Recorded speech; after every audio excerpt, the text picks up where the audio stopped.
For this dragon, I started out by adding a UV sphere, remeshing it, and using the grab brush to shape the head.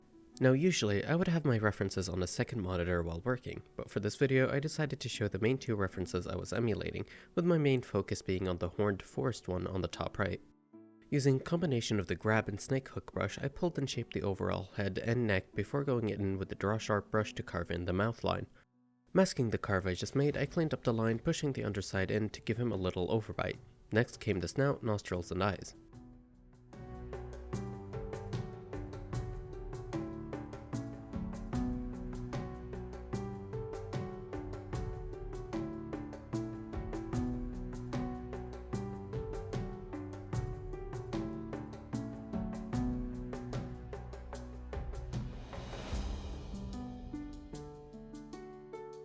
I added a mirrored spheres for the eyeballs and began sculpting the brow ridge and other various details.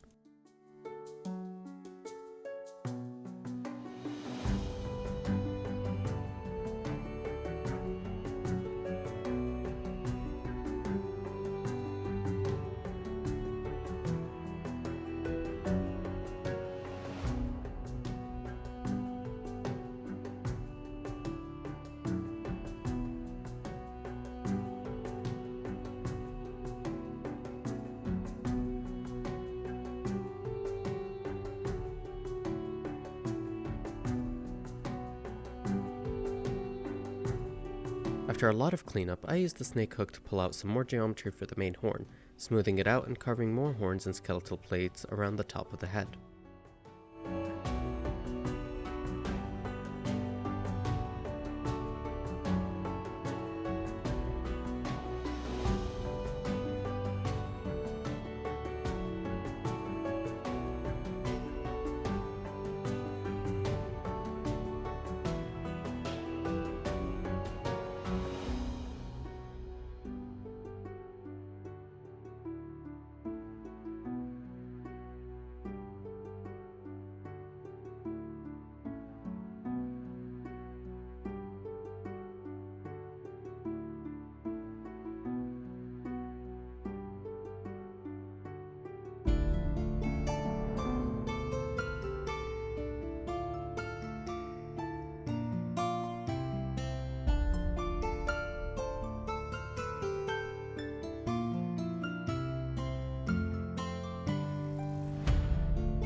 After I was happy with the sculpt, I decided to add some more details.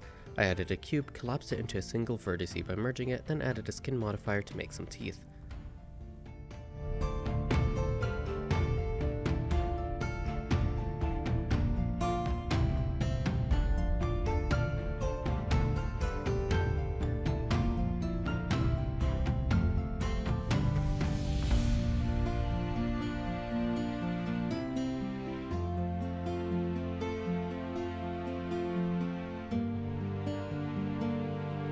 For the texturing, I increased the remesh detail before using some alpha brushes to paint on various scales, cracks, and plates into the skin, using crocodiles as reference.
When I was happy with the details, I set up a camera and began shading.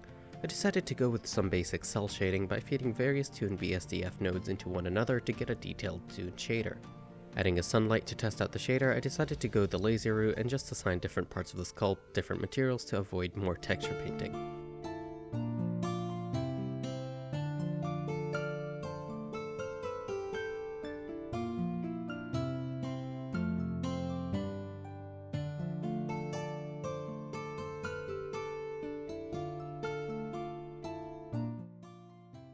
I copied over the same node setup to the teeth and horns while adding a darker version of the green to the bottom jaw and the interior neck.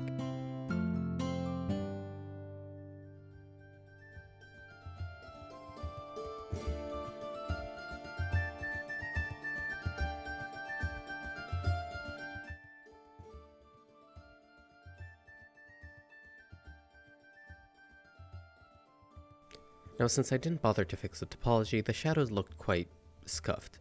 So I decided to solve that issue by intentionally adding more jagged shadows. It's a feature, not a bug. I started by adding a noise texture which I stretched to make some dashes, copying the nodes again to make cross dashes. I plugged the result into the bump nodes of the tuned BSDFs, which made the transition between each color bumpy and jagged. When I was happy with the result, I grouped the node texture and copied it over to all the different colors.